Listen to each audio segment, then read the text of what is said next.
Army tour of duty. आखिर ये है क्या? दरअसल सरकार का लाया गया ये एक प्रपोजल है जिसके तहत आपको 3 साल की सेना में एक तरह से कॉन्ट्रैक्चुअल जॉब मिलती है। और फिलहाल आपको बता दें ये प्रपोजल ही है, सरकार इसे आधिकारिक तौर पर लेकर नहीं आई है, लेकिन इसको लेकर चर्चा बहुत गर्म है। लोग जानना चाहते हैं, खासतौर पर सेना उम्मीदवार जो है वो जानना चाहते हैं कि आखिर ये भर्ती अगर आएगी तो होगी कैसे। क्या ये आम सेना भर्तियां जो होती हैं उसके पैरेलल रन करेगी या फिर ये इंडिविजुअली एक तरह से सरकार द्वारा लाई जाएगी, ये देखने वाली बात होगी। इसी का पूरा विश्लेषण करने आर्मी टूर ऑफ ड्यूटी है क्या, इससे किसको फायदा होगा, किसे नुकसान होगा, यही सब बताने के लिए हमारे साथ आज मौजूद है युवा हल्ला बोल के अनुपम। बेहद स्वागत है आपका न्यूज तक पर। देखिए, सबसे पहले हम दर्शकों की ये जानने में मदद करेंगे कि आखिर इस आर्मी टूर ऑफ ड्यूटी का मतलब क्या है और क्या जो आमतौर पर एसएससी के माध्यम से जो सेना भर्तियां अब तक भरी जा रही थी, क्या वो पूरी तरह उस पर विराम लगा दिया जाएगा?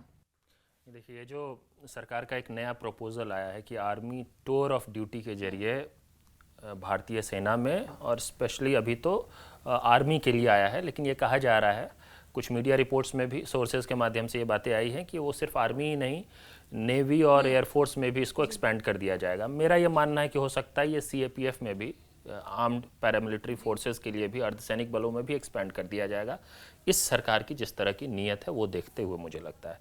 देखिए, है क्या कि ये मेरा तो स्पष्ट मानना है कि ये जो नीति है इस सरकार की सेना में इस तरीके से भर्ती करने की, ये सिर्फ सेना की तैयारी कर रहे हैं जो देश के लाखों करोड़ों युवा हैं, सिर्फ उनके साथ मजाक नहीं है। ये देश की सुरक्षा को ठेके पर रखने जैसा है, बिल्कुल लिटरली ठेके पर रखने जैसा है, क्योंकि ये ठेके पर अब 3 साल के लिए भर्तियां की जा रही है। अब किया ये जाएगा कि 3 साल के लिए, जिसमें कि 1 साल का पूरा लंबा पीरियड ट्रेनिंग का होगा, और वो ट्रेनिंग बिल्कुल कश्मीर में नॉर्थ ईस्ट जैसे टेरेन्स में ट्रेनिंग दी जाएगी। आपको पता है इंडियन आर्मी की ट्रेनिंग कितने हाई क्वालिटी की ट्रेनिंग होती है। यानी जिस तरह इंडियन आर्मी के जो तमाम सेना भर्ती में आमतौर पर भी जिस प्रोसेस से गुजरते थे, वैसा ही प्रोसेस ये रहेगा, ऐसा अब तक समझ में आ रहा है। मतलब कम से कम ट्रेन करके उनको उस लायक तो बनाया ही जाएगा ना कि वो आर्मी के ऑफिसर्स, आर्मी के सोल्जर्स कहलाएं। तो उनको 1 साल की उस तरह की ट्रेनिंग मिलेगी, और 1 साल उन पे इन्वेस्ट करने के बाद, उनको ट्रेनिंग देने के बाद, उनको तैयार करने के बाद, उसके 2 साल बाद फिर उनको फ्री छोड़ दिया जाएगा मार्केट के लिए। बेसिकली मार्केट के लिए मतलब फिर क्या होगा, फिर जो प्राइवेट सेक्टर है उसमें जो कॉरपोरेट्स हैं वो उनको फिर जॉब देंगी अगर देना होगा तो बेसिकली हो ये रहा है कि ट्रेनिंग भारतीय सेना देगी और सेवा जो है वो चंद पूंजीपतियों को मिलेगी। इस मॉडल का सार एक लाइन में यही है। आपको लगता है पूंजीपतियों की मदद के लिए कहीं ना कहीं जो कॉरपोरेट सेक्टर का यहाँ नाम दिया जा रहा है कि 3 साल बाद ट्रेनिंग करवा के, पूरा जो प्रोसेस है वो करवा के उसके बाद उन्हें जाने दिया जाएगा कॉर्पोरेट सेक्टर में। ये देखिए, मैं जब मुखर्जी नगर गई थी, यूपीएससी के जो स्टूडेंट्स मिले, टीचर्स मिले, उन्होंने भी तमाम बातें, उन्होंने भी ऐसा ही सेम इसी तरह का जिक्र किया। उन्होंने कहा कि अंबानी अडानी के गार्ड्स तैयार करने की तैयारी है, ऐसा उन्होंने कहा। और लेकिन आप ये बताइए कि सरकार आखिर जो आम तौर पर जो रेगुलर प्रोसेस है एसएससी के थ्रू, उससे हटकर क्यों ये कोशिश कर रही है कि ऐसा 3 साल का कॉन्ट्रैक्चुअल चीज लाया जाए? देखिए, पहली बात तो जिन लोगों ने भी इस तरह की बात कही है ना, इसमें मुझे अतिशयोक्ति नहीं दिखता है, कोई हाइपरबोले नहीं है कि सरकार कुछ चंद कॉरपोरेट्स की, जैसा मैंने कहा पूंजीपतियों, तो मुझे कोई पूंजीपतियों से दिक्कत नहीं है। अच्छी बात है, देश में ज़्यादा से ज़्यादा पूंजीपति हो, सब लोग पूंजीपति हो जाएं, सबके पास खूब पैसा हो, हम भी हो जाएं, सब लोगों के पास हो, देश में क्यों कोई बेरोजगार रहे। तो दिक्कत उससे नहीं है, दिक्कत इस बात से है कि आप उन चंद कॉरपोरेट्स के, सबके भी नहीं। मैं इस सरकार हमेशा कहता हूं कि ये कोई प्रो कॉरपोरेट गवर्नमेंट नहीं है। कई लोग इस सरकार पे ये ठिकड़ा फोड़ते हैं कि ये कॉरपोरेट वादी सरकार है। नहीं, ये प्रो कॉरपोरेट गवर्नमेंट नहीं है। बहुत सारे कॉरपोरेट्स हैं जो इनसे बहुत दुखी हैं, क्योंकि उनको वहाँ पे भी बिजनेस जनरेट करना, इकोनॉमी को बूस्ट करना नहीं आता। ये कुछ गिने चुने 3-4 लोग हैं इस देश में जिनकी वेल्थ जो है वो दिन दुनी रात चौगुनी बढ़ रही है। ऐसे समय में जब देश की जीडीपी, देश में गरीबी, देश में बेरोजगारी, सब कुछ बढ़ रही है, तो वो उसी इकोसिस्टम में, उसी इकोनॉमी में कुछ लोग हैं जो उल्टा बिहेव कर रहे हैं, मतलब देश अलग दिशा में जा रहा है, उनके वेल्थ में ग्रोथ हो रहा है। तो ये वो लोग हैं जिनके धन से, जिनके पैसे से इस सरकार की राजनीति चलती है, जिसके जरिए इनका प्रचार प्रसार प्रोपेगेंडा सब चीज़ चलता है, तो उनके गार्ड्स बनेंगे आर्मी की ट्रेनिंग लेके। जो आपने शॉर्ट सर्विस कमीशन वाली बात कही, देखिए है क्या कि अगर एक बार को हम लोग आते हैं, चलिए ये चिंता हो सकती है किसी सरकार की कि हम ऐसे देश में बड़े सेक्शन में यूथ होंगे जो आर्मी में सेवा करना चाहते हैं, देश की सेवा करना चाहते हैं। और एक बात ध्यान में रखिए कि ज़्यादातर लोग जो सेना में जाना चाहते हैं उनको नौकरी तो चाहिए ही, लेकिन उसके साथ साथ उनमें देश की सेवा करने का जज्बा होता है। आपने देखा हाल फिलहाल में कई ऐसी स्टोरीज खूब वायरल हुई, ऐसे कई लोग जो और भी कई तरह की नौकरियां कर सकते थे लेकिन वो सालों साल से लगे हुए हैं। आप इस देश में गांव गांव में घूम ले, शहर शहर कस्बे कस्बे में चले जाएं, सुबह सूर्योदय होते ही जहां कहीं भी मैदान होता है उन मैदान में भारी संख्या में इस देश का जो युवा है वो दौड़ लगा रहा है, तैयारी कर रहा है। लेकिन 3 साल से सेना में कोई भर्ती नहीं निकली है। आर्म्ड फोर्सेस, पैरामिलिट्री फोर्सेस, सबकी एक ही हालत है। ऐसा नहीं है कि पोस्ट खाली नहीं है, सरकार ने खुद जवाब दिया, 1.25 लाख, सिर्फ सेना में ही 1.25 लाख पद खाली हैं। वो out of the sanctioned strength. जो अर्धसैनिक बल है उसमें भी 1 लाख से ज़्यादा खाली है। उसमें भी आप देखिए अर्धसैनिक बलों में जैसे एसएससी के जरिए जीडी कांस्टेबल का रिक्रूटमेंट होता है। और फिर देखिए सरकार कहती है कि अक्यूट शॉर्टेज हमें नहीं है।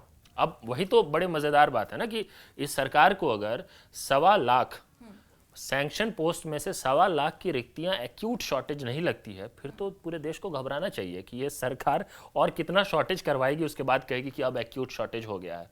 तो देखिए है क्या कि स्टाफ शॉर्ट सर्विस कमीशन जो आर्मी में होता था 2006 से पहले 5+5+4 ईयर मॉडल हुआ करता था, जिसमें कि ये विकल्प होता था सेना के अधिकारियों या सिपाहियों के पास कि आप 5 साल की सेवा कर सकते हैं, या फिर आप एक्सटेंड करके 10 साल की कर सकते हैं, या फिर आप एक्सटेंडेबल +4 14 साल की सेवा कर सकते हैं आर्मी में।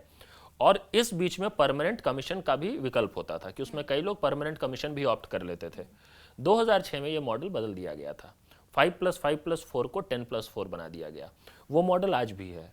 2015 में एक रक्षा मंत्रालय की एक समिति की एक रिपोर्ट आई, एक रिकमेंडेशन आया पैनल का सुझाव कि आप जो पुराना 5+5+4 मॉडल था उस पर रिवर्ट करना चाहिए सरकार को। अब और उस पर काफ़ी बात चर्चा भी हुई थी 2015-16 के करीब, कई आर्मी ऑफिसर्स उस पर कुछ उसके फ़ायदे गिना रहे थे। और अगर आपको ऐसा कोई मॉडल बनाना ही था जिसमें लिमिटेड पीरियड के लिए सेना में सेवा करके आप लोगों को मुक्त करना चाहते हैं कि आप ठीक है अब आप जाइए सोसाइटी में, सिविल सोसाइटी में काम करिए, तो ठीक है, आप already we have a short service commission. अब शॉर्ट सर्विस कमीशन को आप थोड़ा और शॉर्ट कर देते, पुराना वाला मॉडल ले आते, 5+5+4 का कर लेते। ऐसा नहीं है कि देश में शॉर्ट सर्विस कमीशन का मॉडल नहीं है, अगर नहीं होता तो ये लाया जाता तो फिर भी समझ में आता। देखिए इसमें एक सवाल ये भी कि सेना भर्ती जो अब तक लटकी चली आ रही थी, कहीं इस वजह से तो नहीं लटकाई गई भर्ती कि उनको ये मॉडल लेकर आना था? नहीं, देखिए ये कारण तो है, इस सरकार की इच्छा शक्ति ही नहीं है। और ये सिर्फ सेना की ही बात और अर्धसैनिक बलों की ही बात नहीं है, हर जगह सरकारी नौकरियों में हम ये कहानी देख रहे हैं कि ये सरकार नौकरियां नहीं देना चाहती। उसमें शायद एक कारण है कि इस सरकार को अगर कहीं पे पैसा सबसे ज़्यादा बचाने की इच्छा है तो यहीं पे बचाने की इच्छा है, बाकी सब जगह जो भी होता रहे। लेकिन जब युवाओं को रोजगार देने की बात आए, नौकरी देने की बात आए, तो यहाँ पे उनको बजट कंस्ट्रेंट समझ में आने लग जाता है। इस कारण से ये तरह तरह के रीज़न से भर्ती नहीं कर रहे थे। उसमें कोविड का बहाना बना रहे थे, जबकि कोविड के समय आपने देखा सब कुछ कि क्या क्या होता गया, मतलब इतने बड़े बड़े इलेक्शन कैंपेन्स हुए, इतने चुनाव हुए, लेकिन ये सेना भर्ती की रैली नहीं निकाली जा रही थी, रिक्रूटमेंट नहीं किया जा रहा था। और अब जाके क्योंकि अब दबाव बनने लगा है, देखिए सरकार को समझ में आया कि जिस तरह हमने देखा ना रेलवे अभ्यर्थियों का प्रदर्शन देखा, प्रोटेस्ट देखा, उसी तरह सेना अभ्यर्थी भी बहुत गुस्से में है। अभी कुछ दिन पहले जंतर मंतर पे प्रोटेस्ट हुआ। मैं वही जिक्र करने वाली थी कि जब जंतर मंतर पर जिस दिन ये प्रोटेस्ट हो रहा था उसी दिन या फिर उसके एक दिन बाद इस तरह की घोषणा जो है, हालांकि वो सोर्स बेस्ड थी, अब तक उसका कोई ऑफिशियल वर्जन सरकार की तरफ से नहीं आया है, लेकिन एक ऐसा फ्लोट जरूर कर दिया गया कि उस पर किस तरह का रिस्पॉन्स आता है, शायद यही देखने के लिए। लेकिन टू द पॉइंट अगर बात करें तो सरकार अगर ये प्रपोजल जो है, अभी फिलहाल प्रपोजल ही है, अगर सरकार ये प्रपोजल फुल फॉर्म में ले आती है, इफेक्ट में ले आती है, तो आखिर क्या जो सेना भर्ती के जो एस्पिरेंट्स है, क्या उन्हें फायदा होगा और इसमें नुकसान किसे होगा? देखिए, फ़ायदा तो अब जिसके हाथ में कुछ नहीं है उसको कुछ मिले तो उसको फ़ायदा ही लगेगा, उसमें कोई दो राय वाली बात नहीं है। लेकिन है कि एक ऐसा मॉडल बनाना, आप इस मॉडल को अगर जो रेगुलर रिक्रूटमेंट है उसके अलावा अगर ये मॉडल ले आते तो फिर भी कम नुकसान होता। लेकिन अगर ऐसा प्रतीत होता है कि सरकार जो रेगुलर रिक्रूटमेंट का मॉडल था आर्मी में और सेना में, उसके विकल्प के तौर पे इसको ला रही है। अगर ऐसा किया जा रहा है तो फिर तो इससे फ़ायदा नहीं है। ये तो बिल्कुल मजाक है, मतलब ये तो उन युवाओं के साथ जो सेना की तैयारी कर रहे थे उनके साथ खिलवाड़ है, उनके भविष्य के साथ। ये देखिए, ये सवाल जब हमने न्यूज़ तक पर ये रिपोर्ट की थी आर्मी टूर ऑफ ड्यूटी के बारे में, जब बताया था लोगों को, तो कई जो स्टूडेंट्स थे इच्छुक जो रहते हैं सेना में भर्ती होने के, उन्होंने ये सवाल ज़रूर पूछा कि क्या ये सेना भर्ती को पूरी तरह जो नॉर्मल रूटीन ऑफ सिस्टम है उसको क्या ये अबॉलिश कर देगा एक तरीके से, या फिर ये पैरेलल रन करेगा? ये स्पष्टीकरण सरकार को देना चाहिए। और अभी जब तक नहीं आया है तब तक ऐसा ही लग रहा है कि जो रूटीन रिक्रूटमेंट होता था सेना में, जैसे कि देखिए कुछ सीनियर लेवल पे एनडीए के जरिए भी रिक्रूटमेंट होता है, जिसमें आप रिक्रूटमेंट करके फिर पढ़ाई करवाते हैं और उसके बाद फिर भर्ती कराते हैं, वो तो अलग भर्ती है। ये जो रूटीन सेना भर्ती थी, जो रैलियों के जरिए होती थी, जो दौड़ लगा के जो मेडिकल एग्जामिनेशन के बेसिस पे होता था, उस तरह की भर्ती का अगर ये विकल्प ढूंढा जा रहा है तो फिर तो ये कहीं से युवाओं के हित में तो नहीं है, इन बेरोजगार युवाओं के। अगर किसी के हित में है, जो आपने पूछा कि फ़ायदा किसका है, ये उन लोगों के हित में ज़रूर है जिनको एक बहुत बड़े लेवल पे एक बड़ा पूल ट्रेंड ट्रेंड आर्मी से लौटे हुए यंगस्टर्स का मिल जाएगा, जिनको ट्रेनिंग मिली होगी आर्मी से, और वो कॉरपोरेट्स के सिक्योरिटी एस्टेब्लिशमेंट को बेहतर ढंग से संभाल पाएंगे। तो अल्टीमेटली बेनिफिट किसको होने वाला है? उन्हीं को होने वाला है जिनके सामने एक बड़ा सा पूल आ जाएगा ऐसे लोगों का। सीधे सीधे अगर बात करें तो सरकार को इससे क्या बेनिफिट होने वाला है? पेंशन किस तरह बचाव कर पाएगी सरकार? पेंशन जो है, मतलब ये सब बताया जा रहा है। देखिए है क्या कि जब ये टूर ऑफ ड्यूटी की बात होती है तो बहुत सारे लोग बहुत सारी बातें कहेंगे कि सरकार इसमें सरकार के क्या क्या फ़ायदे हैं, इसमें बाकियों के क्या क्या फ़ायदे हैं, और उसमें से एक फ़ायदा ये गिनाया जाएगा कि इस तरह के मॉडल से क्या है कि सरकार अपने पेंशन और वेलफेयर, एम्प्लॉय वेलफेयर के जो कई सारे जो कंपल्शंस हैं उससे मुक्त होना चाहती है कि चलो अब इस पे जो खर्चा हमारा रेगुलर होता है ना वो नहीं होगा। तो अब बात है कि अगर आप सही में अगर ईमानदार हैं कि चलिए तीन साल के लिए कर रहे हैं और 3 साल में कोई अगर निकल जा रहा है मतलब वहाँ से, तो फिर उसके बाद तो फिर से पद रिक्त हो रहे हैं ना, फिर से आपको उसमें किसी को रिक्रूट करना पड़ेगा ना। तो अगर आप रेगुलर रिक्रूटमेंट करते जा रहे हैं और जिसको ट्रेन कर रहे हैं, क्योंकि ट्रेनिंग में बहुत इन्वेस्टमेंट होता है, बहुत खर्चा होता है, और ट्रेन करके कोई दो साल काम करके निकल गया, फिर से एक पूरा का पूरा एक नया लॉट आता है, उसको फिर से आप ट्रेन करते हैं।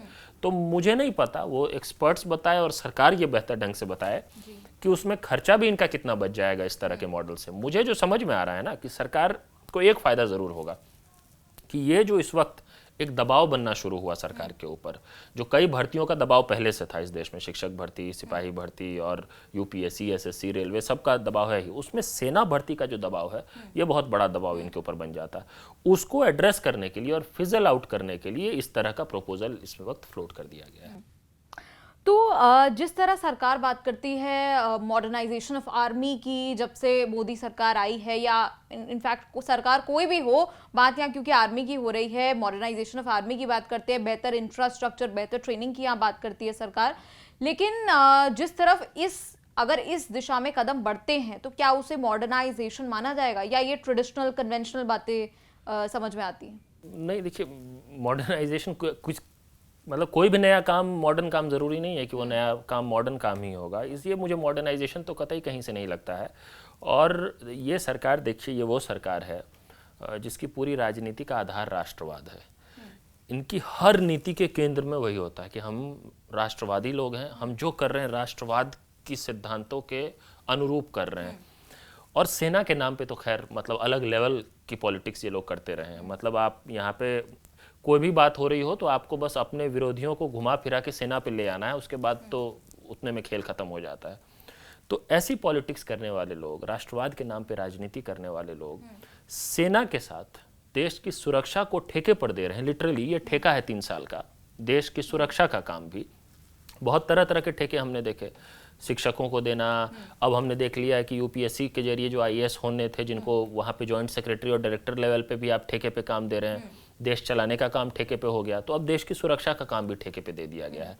तो इनको तो सबसे ज़्यादा जवाब देना चाहिए कि ये इस तरह के काम क्यों करना चाह रहे हैं, किसको फ़ायदा पहुंचाने के लिए कर रहे हैं, किसके इशारे पे कर रहे हैं, किस दबाव में कर रहे हैं। थोड़ा बहुत एक एक्सटर्नल जो प्रेशर है वो तो समझ में आ रहा है कि देश में जो बेरोजगारी चरम पे है और जो सेना भर्ती करने वाले जो युवाओं ने जो प्रदर्शन करना शुरू कर दिया है वो आगे और ही ज़्यादा तीव्र रूप ले सकता है। ये सरकार समझती है, उस दबाव में हुआ है। देखिए, एक और सवाल यहाँ कि एम्प्लॉयमेंट अपॉर्चुनिटी जनरेट करने की यहाँ बात करती है सरकार। कहा जा रहा है कि ये रोजगार जनरेट करने का एक तरीका होगा, क्योंकि 3 साल के लिए आएंगे, फिर जाएंगे, फिर 3 साल के लिए कोई आएगा, फिर वो कॉर्पोरेट में जाने की तैयारी करेगा। तो क्या वाकई में लगता है कि एम्प्लॉयमेंट किसी को मिल पाएगा, रोजगार मिल पाएगा? नहीं, अगर सरकार देखिए ये नौकरी देने लग जाए तो बड़ी अच्छी बात है। ये सरकार एम्प्लॉयमेंट जनरेट क्या करेगी? 3 साल के बाद तो फिर उनको आप सेना से निकाल देंगे ना, फिर वो जॉब मार्केट में आ जाएंगे ना फिर से। तो ऐसा तो है नहीं कि जिसको लिया है वो लगातार बिल्कुल नौकरी में ही है। यहाँ पे है ये कि सेना ट्रेनिंग देने का काम करेगी और जिनको ट्रेनिंग दिया जाएगा, जिस पर आपका हमारा टैक्स पेयर का पैसा लग रहा है, देश का पैसा लगेगा, और हम सब चाहते हैं कि भाई सेना में बेहतर से बेहतर ट्रेनिंग मिले, लेकिन जिनको ट्रेनिंग दी जाएगी सेना के लिए, सेना के नाम पर, देश के लिए, वो तुरंत घूम के कुछ सरकार के प्रधानमंत्री जी के चंद मित्र हैं उनकी सेवा में लग जाएंगे। तो ये हो रहा है। तो इसमें कोई बहुत ज़्यादा रोज़गार पे असर पड़ जाएगा, कोई बहुत ज़्यादा नौकरियों पे असर पड़ जाएगा, ऐसा तो है नहीं। सरकार की जो नीयत है वो और ज़्यादा स्पष्ट होकर दिखने लगी है, ये ज़रूर हो रहा है। तो मतलब कुल मिलाकर कहें तो आपको सरकार के इस प्रपोजल में दम नहीं लगता? नहीं, मुझे लगता है, मैं तो इसका बिल्कुल एक विकल्प दे रहा हूँ इस प्रपोजल की जगह, कि आप अगर चाहते हैं कि थोड़ा शॉर्ट टर्म जॉब सेना में दिया जाए तो there is already a short service commission. आप उसमें जो 10+4 का जो मॉडल है उसको आप 5+5+4 कर लीजिए। कम से कम 5 साल की सेवा करने का मौका मिल जाएगा लोगों को। दूसरी तरफ यहाँ जो रूटीन भर्तियाँ जो हैं सेना में, वो चाहे आर्मी में हो, एयरफोर्स में हो, नेवी में हो, सबसे बड़ा चंक आर्मी में ही है उस भर्तियों का, उसको आप तुरंत शुरू करें। जो देश भर में जो भर्ती होनी है उस भर्ती को रोक रखा है आपने, वो भर्ती होने नहीं दे रहे हैं, और उसके नाम पर नई नई बहस जनरेट कर रहे हैं कि लोग लगे रहे कि ऐसे भर्ती सही रहेगा या वैसे भर्ती सही रहेगा। तो सरकार कुछ कर ही नहीं रही है, बस लोगों को बहस में लगा के रखे हुए है। तो आपके अकॉर्डिंग अगर हम इसको सम अप करें, सरकार का ये जो नया आप पैतरा कह लीजिए या कुछ भी, ये काम नहीं करने वाला, ये आपको लगता है?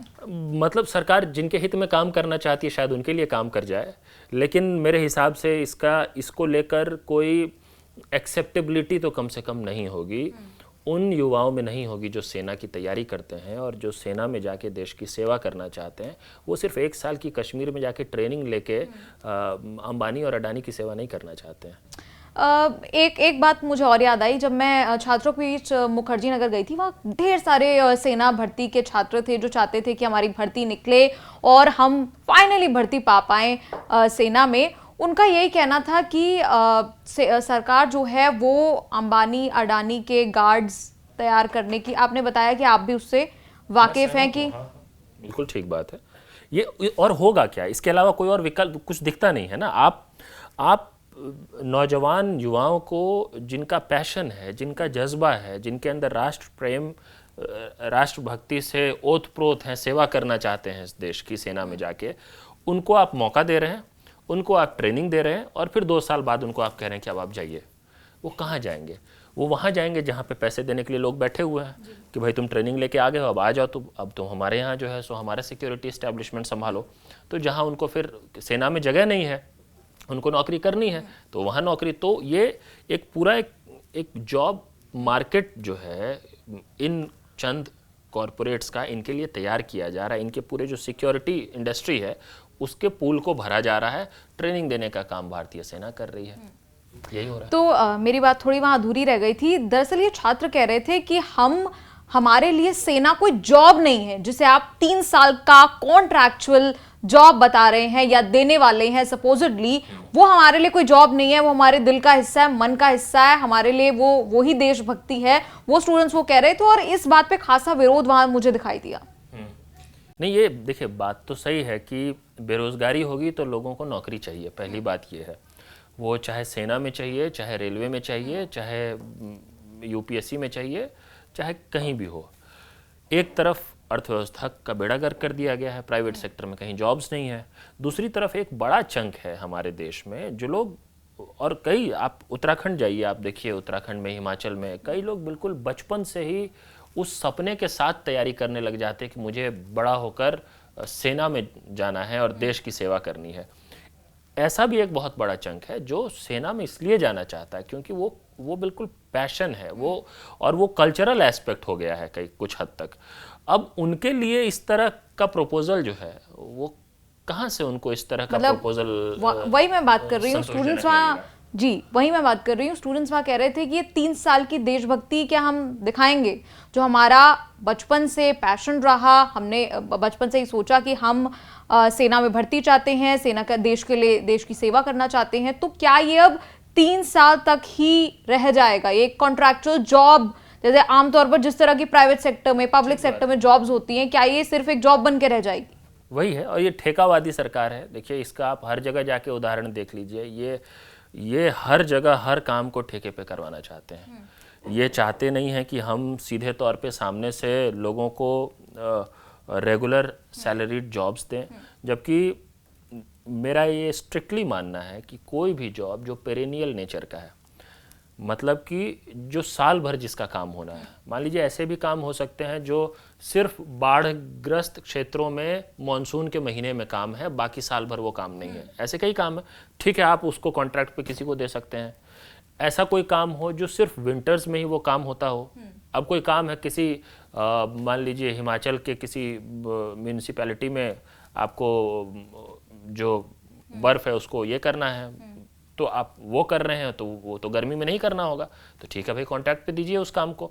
लेकिन टीचर का काम जो पेरेनियल नेचर का काम है, जो साल भर होना है, पुलिस का काम, पैरामिलिट्री फोर्सेस का काम, सेना का काम जो साल भर ही नहीं 24 घंटे जो, मतलब जो ड्यूटी पे रहते हैं, अपने परिवार से दूर देश की हिफाजत करते हैं बॉर्डर्स पे, सेना का जो वो काम है, वो कैसे कॉन्ट्रैक्ट नेचर का हो सकता है? और ये अगर इस तरह का प्रपोजल नहीं आया होता तो शायद आज से 4 साल 5 साल पहले इस तरह की बातों पे हम लोग हंस रहे होते कि ऐसा थोड़े ना कभी कोई सरकार कर सकती है कि भाई सेना में जो भर्ती है उसको भी 3 साल का कॉन्ट्रैक्ट बना दो।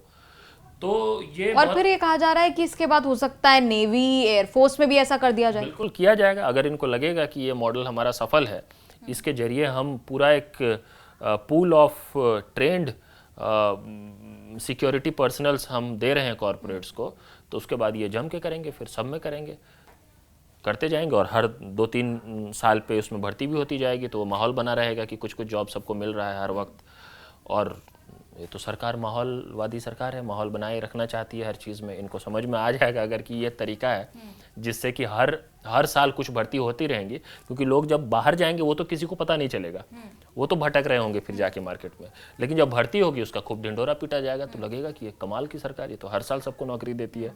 तो उस तरह का भी मॉडल हो सकता है, बना ले जाएंगे। तो आपने सुना युवा हल्ला बोल के अनुपम को क्या कुछ कहना था उनका आर्मी टूर ऑफ ड्यूटी के इस प्रपोजल पर। देखिए उनका कहना तो यही था कि तमाम जो पूंजीपति हैं, चंद पूंजीपति जो हैं, उनको बेनिफिट्स करने के लिए सरकार ऐसा प्रपोजल लाने की तैयारी कर रही है। अब देखना ये होगा कि आखिर ये प्रपोजल आता भी है या नहीं, यानी ऑफिशियल तरीके से इसे सरकार अनाउंस करती है या नहीं, और आएगा तो क्या कुछ गाइडलाइंस रहेंगी, ये देखने वाली बात होगी। आपको ये वीडियो कैसा लगा कमेंट्स में लिखकर जरूर बताएं और देखते रहिए न्यूज़ तक।